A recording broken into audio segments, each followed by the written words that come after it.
Son Goku, the true symbol of hope, battling the Emperor of the Universe Frieza, the man-made abomination in Cell and evil incarnate Majin Buu, traveling across the universe in search of the Black Star Dragon Balls, and fighting Omega Shenron, the being born from sin. Every series has an end, and this also includes the likes of Dragon Ball, with GT ending in a very wholesome way, with us not really knowing too much about what Goku is going to do after he leaves with Shenron, and it's only really up to us to imagine it as a viewer.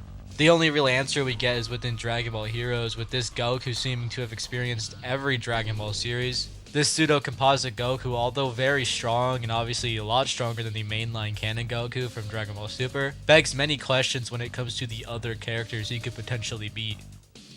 Fate, oftentimes considered probably the most complex verse of all time. The verse so strong that it makes even the best feats in Dragon Ball Super look like absolute light work just in comparison. In fact, I actually rewrote this video several times just because my line of scaling for Fate kept changing because it's just that ridiculous. Xeno Goku, although he has experienced pretty much every piece of Dragon Ball, like ever, except for the Super anime, which includes all 13 of the Dragon Ball Z movies, as well as GT. The movies are mainly important due to the fact that in Return of the Cooler, you show him being able to fight Cooler inside of instant transmission, flying past universal-sized bodies, which are infinite using Toei anime filler, and flying from the other world to the pits of hell, which are both infinite. In Xenoverse 1, we see some time breaker amped characters, like Frieza, Cell, and Buu, destroy entire timeline crystals, which are entire timelines. Demon God Demigra, after absorbing Toki Toki, the divine bird that embodies time, and is responsible for the creation of all dimensions, was capable of completely obliterating the Time Nest, which holds the entire infinite history. History within the Dragon Ball multiverse is consistently shown to be infinite via many statements from several Toki Toki and Kanton City residents, with it being stated that history isn't linear, and it certainly isn't finite. And we even have Chronoa further backing these statements up, supporting the notion that history is infinite. Even promotional guides verbatim call it the infinite history, with history in this context referring to the timelines of each conceivable possibility. In Dragon Ball Heroes, we literally see Demigra is capable of wiping out the entirety of the aforementioned multiverse. As he stated, all of creation, everything in the world, will become nothing as it once was. The main point being that Toki Toki amped Demigra is fully capable of performing these feats in whole and being able to wipe out these infinite sets of timelines in potentially one attack. Imagine if Goku and Beerus clashing fists at the start of Super didn't only threaten Universe 7, but just blew up the entire timeline and conceivably infinite amounts of them. That's how stupid this feat is. And of course, Goku in Xenoverse 1 was capable of holding and nullifying the same energy ball that was going to blow up the infinite history. We even have him, as well as the CAC, defeating Demigra in his second Toki Toki amped form, without even utilizing Super Saiyan God or Blue. This is literally a base Goku enduring the power to obliterate the multiverse, and a Super Saiyan 3 Goku defeating Demigra. Meaning that at a baseline, this Goku should immediately scale to a timeline, which are baseline 4D. In Xenoverse 2, during the final battles between the CAC and Mira gains enough power to blow himself up alongside every timeline, which is evident due to the fact that Toa, someone who can travel to any timeline that she wants as she pleases, states that she will not be able to escape the energy from the blast. And of course, this is not a full power Mira, as he then absorbs Toa and gains a giant boost in power in the process, which are again defeated by Goku and the CAC. This is without using Dragon Ball Heroes, where Xeno Goku in base form is able to make fodder of a second form Demigra who scales above the aforementioned Demigra that could annihilate history. The same Demigra that transcends both time and space as a whole, although not the concepts.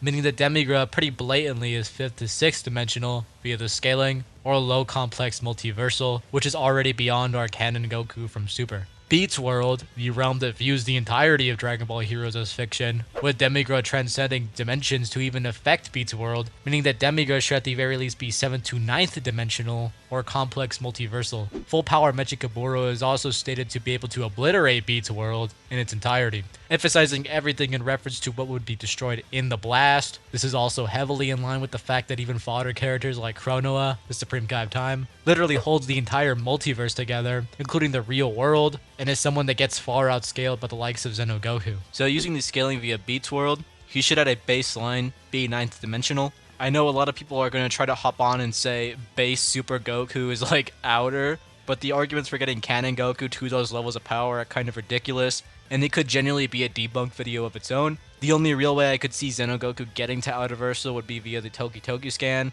and taking the all dimensions statement at face value and saying that it's in reference to literally all dimensions, which in itself would be outer, though it's very, very ambiguous, and it should just be taken as a highball interpretation.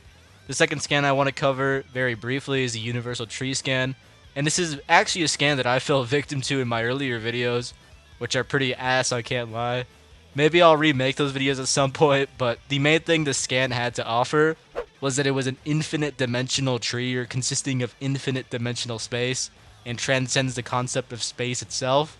Now, not only was he scanned fake, as I mentioned prior, but it's not even consistent, as let's consider the magnitude of the tree. The universe tree is consistently described as being as big as a galaxy. Its roots stretches across rifts in space-time to connect with the 12 different universes, and this scan is also nowhere to be found on the original and official Dragon Ball website, where it was also claimed to be only visible in Japan, where it's even nowhere to be found there either. So I thought it'd be pretty important to actually go over that scan, since a lot of my earlier subscribers are probably curious about it.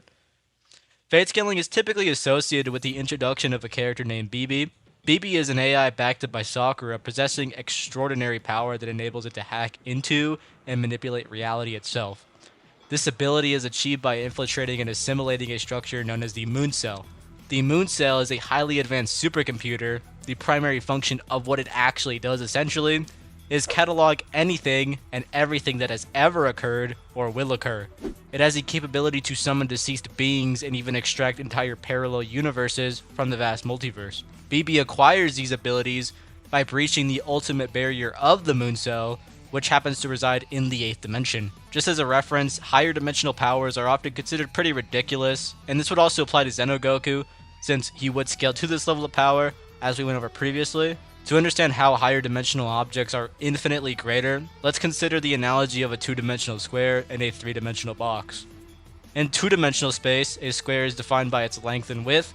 It exists on a flat plane with no depth or thickness. You can visualize it as a flat shape on a piece of paper. The square has 4 sides, 4 corners, and a fixed area. Now let's move on to the 3-dimensional box. In addition to length and width, the box has an additional dimension, which is height. This extra dimension allows the box to extend beyond the flat plane and adds depth to the structure. The box has 6 faces, 8 vertex, and 12 edges.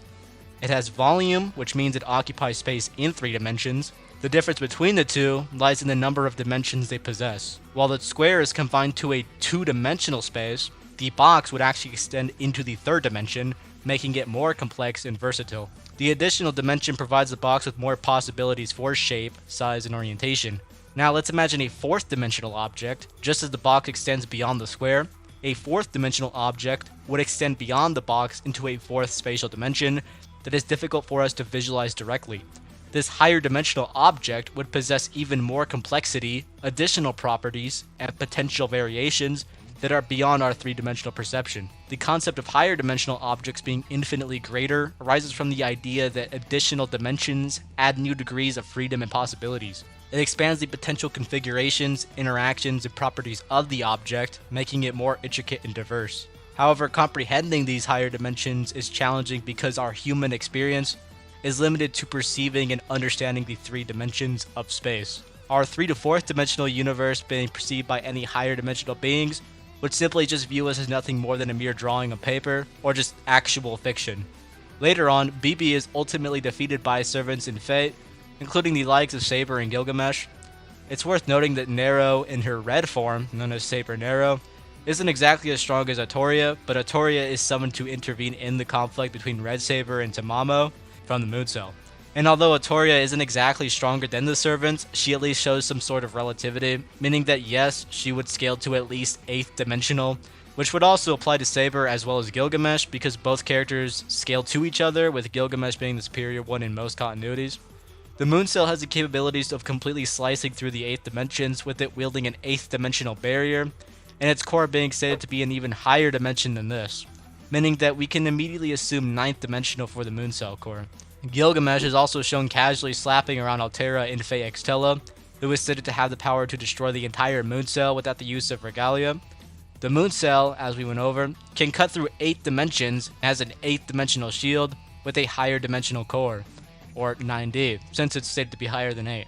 In Gilgamesh's side story in Fate Extella, we see him defeat Artoria, who could defeat Altera, and was shown overpowering the likes of Tomamo, who was amped by the Regalia. The Regalia is said to have the power of the entire Moon Cell, and the powers of the Moon Cell is enough to make it seem like it's holding the entire thing.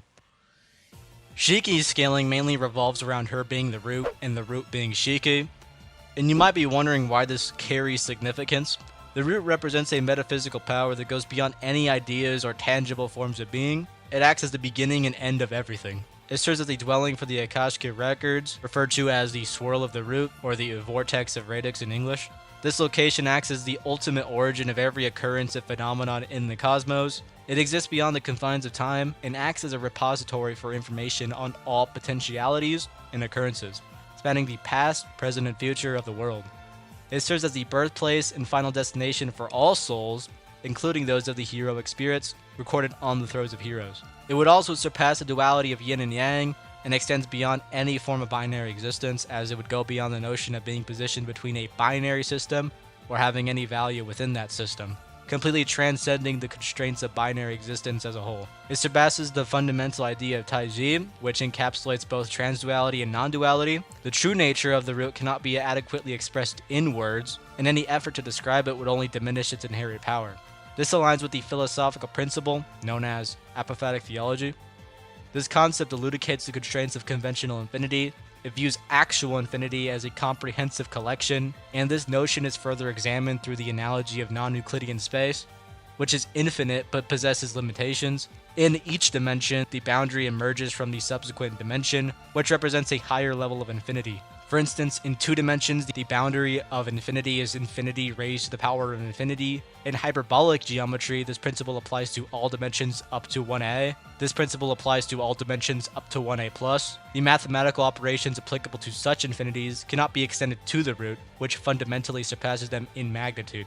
Shiki, who maintains a connection to the root, can perceive the conclusion of these infinities, perceiving them as mere small rooms. Shiki, using this scale, would at the very least be outerversal. As for speed, the servants have the ability to traverse within Solomon's temple, a location that exists outside the realm of space and time. Servants possess a unique quality of being detached from the constraints of time. They have the ability to exist in Claudia, a realm that exists outside the time axis and lacks any notion of time. Even Solomon, renowned for his ability to perceive all potential futures, is unable to grasp this concept. This situation can be likened to the encounters of Achilles and Chiron, who engaged in battle within a realm where time stood still, such as the far side of the Moon Cell, where concepts like distance and time hold no meaning due to her being above the concepts of space and time and dimensionality as a whole. Hacks are a huge part of this fight, since, as we established pretty early on, 3 characters in this versus battle are pretty relative actually, and those characters are Xeno Goku, Gilgamesh, and Saber. Shiki is a whole different story with the scaling I provided, and we'll get into her a bit later. One of the abilities possessed by Xeno Goku prevents his opponents from enhancing their power during a fight. Therefore, any power boosts or transformations utilized by Saber or Gilgamesh, who are roughly on the same level as Goku, would be nullified and ineffective against him. However, Shiki is an exception due to her significantly greater power. It is unreasonable to assume that any of Xeno Goku's special abilities would have any effect on Shiki, as she surpasses him in terms of dimensional existence, being above the 9th dimension. Xeno Goku has the ability to nullify and purify power, reduce stamina, and induce status effect on his opponents. The status effect inducement ability disables all of the opponent's powers and abilities by absorbing and depleting their stamina to a minimum level, rendering them ineffective. The ability can also spread to others. It's worth noting that in the Dragon Ball universe, characters with ultimate abilities like Xeno Goku have the advantage of rendering their opponent's hacks ineffective if they are indeed stronger than them. While they are relative in terms of power via the scaling provided, it's a bit hard to say whether he could actually just neg their hacks. Using this would only grant him access to power nullification on a 9th dimensional level, and if Xeno Goku is able to pull off a status effect inducement, it could help him tremendously in battle. The main hacks Goku and Heroes actually has is the Key Sword. The Key Sword is an exclusive weapon reserved for characters at the level of Mechikabura or above. Possessing the Key Sword grants characters the passive ability to neutralize any powers that approach him. Furthermore, wielders of the Key Sword exhibit exceptional regenerative capabilities. Despite the presence of Demigra, a being capable of augmenting one's abilities, the regeneration induced by the Key Sword remained unstoppable. even Demiurge's wish for the power of light to counter the key sword's effects prove futile in impending its regenerative properties. For Fate, they have a ton of hacks that are worth mentioning, and there's just so many of them that would be useful, but the list is generally way too fucking long, so I'll just mention the main ones. These would apply to Gilgamesh, and by proxy the other two.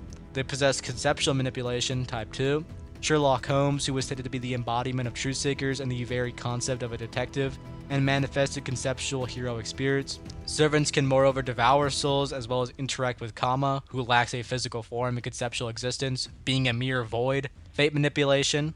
Luck allows servants to grasp fate and the ability to make decisions, so kind of like Yhwach, but not fucking fodder. Invulnerability. Servants cannot be harmed by modern weaponry unless they have some form of supernatural aspect to them, such as magic or age. Age Manipulation, Reality Warping, and Energy Manipulation. The Holy Grail can grant wishes and twisted the world by making a singularity. It is a law that decides how magical energies in a dimension is used, capable of supplying magical energy to amplify stats. Spatial Manipulation, Immortality and Regeneration Negation. Clairvoyance, Precognition, Retrocognition, Cosmic Awareness. Can see the possibilities of various parallel worlds. Can also see through the past, present, and future, as well as being aware of all events and witnessing every phenomenon throughout the planet's texture, which was considered to be the universe. Said it being capable of observing all things. Chain Manipulation and Paralysis Inducement. Space-Time Manipulation, Power Nullification without the use of the key sword like my boy Goku. Law Manipulation should be the same as Authority, which was a law that governs the world and acts like a conceptual magecraft. And those are just a few to name, meaning that Xeno Goku vs Saber and Gilgamesh probably wouldn't be too pretty for Goku since he gets out hacks in every way imaginable, assuming they are relative in scaling. And as I've been mentioning throughout the video, the main difference being that their hacks are just Goku's hacks with the downsides, and there's two of them. And this is without giving Saber and Gilgamesh any benefit of the doubt. Shiki is a whole other story, due to the fact that her abilities far exceed the likes of Saber and Gilgamesh, and her abilities work beyond any 9th dimensional hacks. She'd be completely immune to practically anything Goku would throw at her, and her abilities would pretty much just allow her to beat Goku passively. I'm trying to get back into Dragon Ball content since I've been covering other anime for the last few videos, and I was gone for pretty much all of October. I just want to say, y'all are eating in December. I'm cooking up several videos as my Christmas gift to y'all. So if you end up enjoying this video and you're hyped for December uploads, drop a like and subscribe. But just to elaborate more on the matchup of the video, could Xeno Goku defeat the Nasuverse? Absolutely fucking not.